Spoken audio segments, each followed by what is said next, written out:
All right, let me go to Romney, because you talked about Pakistan and what needs to be done there.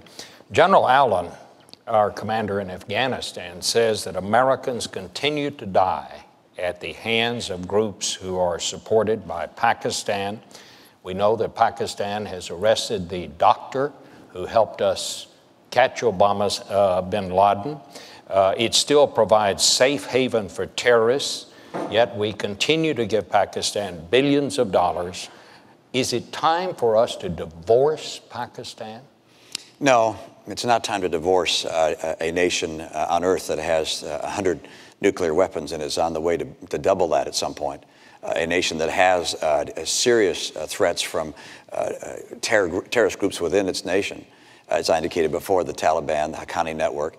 It's a nation that's not like others, and it does not have a civilian leadership that is calling the shots there. You've got the ISI, their intelligence organization, is probably the most powerful of three branches there. Then you have the military, and then you have the civilian government. This is a nation which, if it falls apart, if it becomes a failed state, there are nuclear weapons there. And you've got terrorists there who could grab their hands onto those nuclear weapons. This is an important part of the world for us. Pakistan is technically an ally, and they're not acting very much like an ally right now. But we have some work to do, and I don't blame the administration for the fact that the relationship with Pakistan is strained. We had to go into Pakistan. We had to go in there to get Osama bin Laden. That was the right thing to do. And that upset them, but there was obviously a great deal of anger even before that.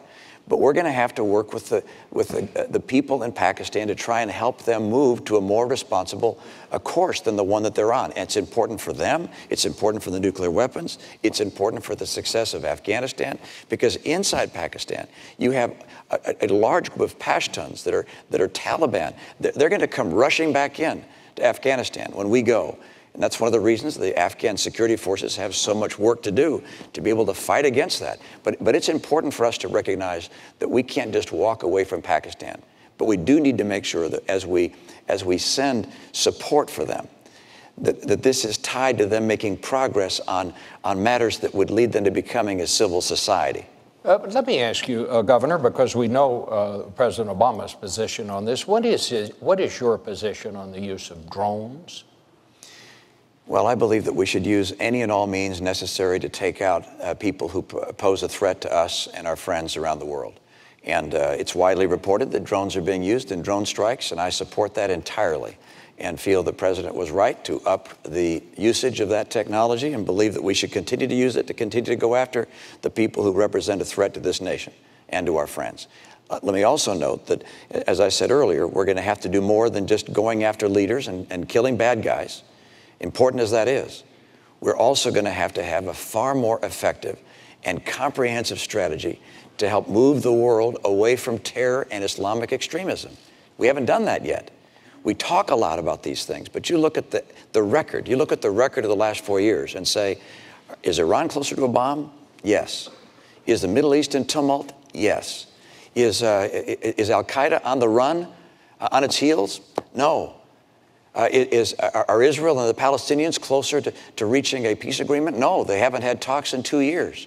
We have not seen the progress we need to have. And I'm convinced that with strong leadership and an effort to build a strategy based upon helping these nations reject extremism, we can see the kind of peace and prosperity the world demands. Well, keep in mind, our strategy wasn't just going after bin Laden. We've created partnerships throughout the region to deal with extremism. In Somalia, in Yemen, in Pakistan. And what we've also done is engage these governments in the kind of reforms that are actually going to make a difference in people's lives day to day, to make sure that their governments aren't corrupt, to make sure that they are treating women with the kind of respect and dignity that every nation that succeeds has shown, and to make sure that they've got a free market system that works. So across the board, we are engaging them in building capacity in these countries, and we have stood on the side of democracy. One thing I think Americans should be proud of, when Tunisians began to protest, this nation, my administration, stood with them earlier than just about any other country. In Egypt, we stood on the side of democracy. In Libya, we stood on the side of the people.